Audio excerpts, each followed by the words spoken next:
May mga gusto lang po akong i-clarify doon sa mga interviews at mga sagot ng nanay ko po sa mga interviews niya po. Unang-una po yung 70K na incentives po na sinasabi niya from World Championships 2021 po. Unang-una po 2022 po yun. At hindi lang po 70K yung na-receive ko po doon. Alam ko 6 digits po yun dahil dalawa po yung nakuha kong medalya. After nun, mga bandang December, umuwi ako sa Pilipinas. Nakikita kami ng mama ko. At hindi niya sa akin sinisabi na na-receive niya na pala yung incentives ko from World Championships. Hindi ko pa po malalaman na na-receive niya na po yung incentives ko kung hindi ko pa po hinanap. Never ko na po na-receive yung incentives ko po na yun. At never ko na rin naman po na hiningi yun sa kanila. Binigay ko na at wala na po yun sa akin. Ang sa akin lang naman, gusto ko malaman kung saan napunta yung incentives ko po na yun. Yung principle po kasi dito wala po sa liit o laki ng amount po na incentives po na ginalaw niya. Kundi po sa pagtago at paggalaw niya nang wala ko pong consent, yung pinapoint ko po sa kanya. At yung about sa red flag daw po si Chloe na sinabi ng mama ko, hinusgahan niya po agad si Chloe sa pananamit at sa pag-acto po niya.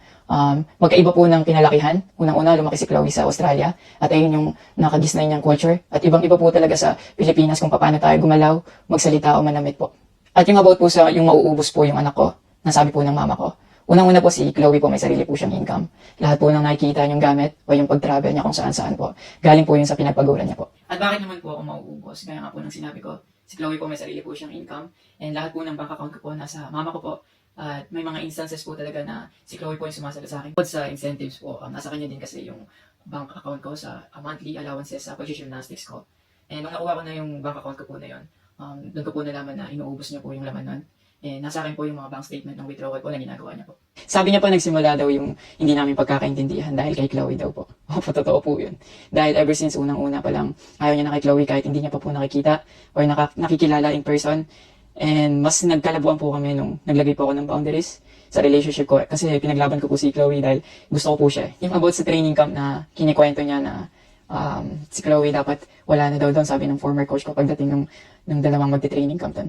Usually, kapag magti-training camp kami, palaging naka-hotel. And miscommunicated yun na doon pala sila sa akin na mag-i-stay. Hindi rin totoo na pagpunta nila doon, nung dalawang bata, dapat wala na si Chloe kasi sabay-sabay silang pumunta doon. Actually, nagulat pa yung former coach ko kasi nandun si Chloe. Winelcome naman namin sila talaga. Nag-prepare kami para sa kanila. So, hindi ko alam kung bakit ganun yung mga sinasabi niya. At yung sinasabi niya po na yung dalawang bata po dahil si Chloe yan doon, yung nakabalandra daw yung puwet po.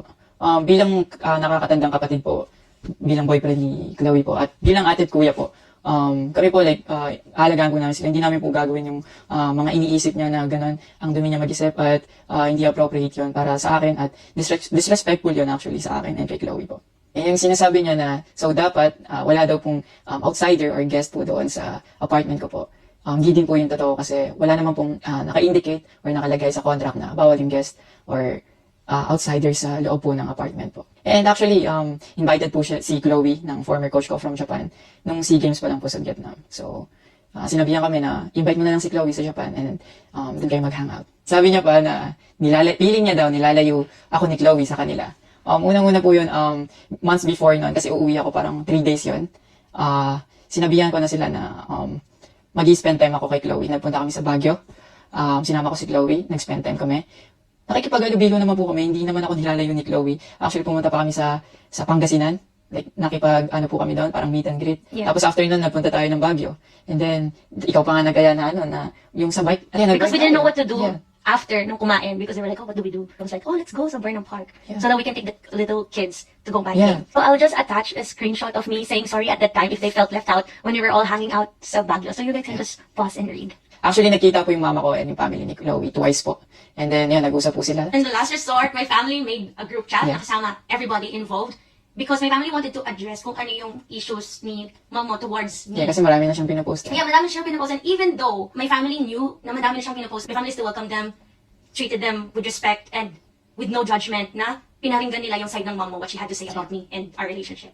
And then, after the group chat, she left, your mom left, and wala siyang narinig anything from my family. May recent interview po kayo na kinakongratulate niyo po ako. Kung genuine po talaga kayo, maraming salamat po. Ina-acknowledge ko po yung pagka-congratulate niyo sa akin. Pero nagpa-flashback pa rin po talaga yung masasakit yung sinabi sa akin at yung mga hindi niyo pag-wish well sa akin. Like, tumatatak po yun sa akin talaga. Ang message ko po sa inyo na mag-heal kayo, mag-move on. At napatawad ko na kayo long time ago po. Pinagpipray ko na maging safe kayo palagi at nasa maayos kayong kalagayan dyan lahat. Tigilan na po natin to at i-celebrate na lang po natin yung mga ginawa po ng paghihirap, pagsasakripisyo ng bawat atletang Pilipino dito sa Olympics.